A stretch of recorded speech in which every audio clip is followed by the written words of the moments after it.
En stratégie, vous avez déjà certainement participé à la réalisation d'un plan.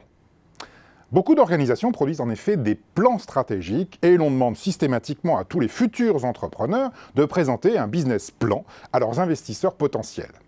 Dans les années 1970 et 1980, il existait dans toutes les grandes entreprises et administrations des départements entiers de planification stratégique qui réunissaient des dizaines d'analystes chevronnés chargés de produire des plans.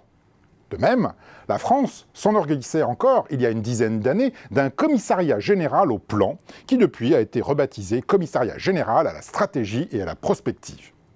Le plan semble donc être indissociable de la réflexion stratégique. Or, savez-vous qu'avoir un plan peut en fait nuire à votre succès stratégique ?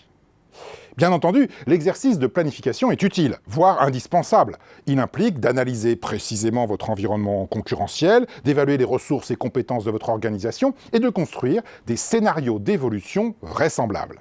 Planifier, c'est chercher à comprendre afin de prendre les décisions les plus pertinentes. La planification vous permet d'être moins désarmé face à l'incertitude. Cependant, comme l'a souligné avec raison Henri Mintzberg, une fois que vous avez défini un plan, eh bien vous risquez de vouloir l'appliquer, même si dans l'intervalle, votre contexte concurrentiel, réglementaire ou technologique a évolué. Dès lors, à vouloir vous en tenir au plan, vous risquez de devenir aveugle à la réalité. En fait, avoir un plan vous enferme, là où l'essence même de la stratégie consiste justement à accroître votre liberté de mouvement. Soyez-en certains, un plan ne résistera pas à l'imprévu. Planifier vous permet d'envisager ce qui pourrait se passer, mais jamais ce qui va effectivement arriver.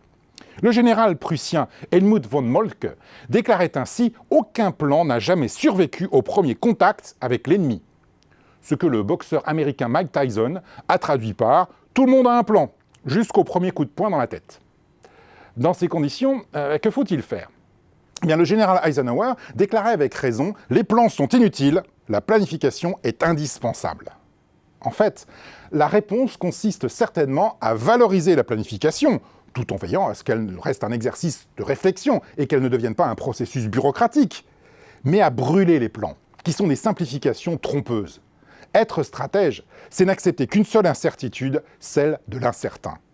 Par conséquent, la prochaine fois que vous écrirez un plan, eh bien écrivez-le au crayon, ne l'écrivez pas à l'encre.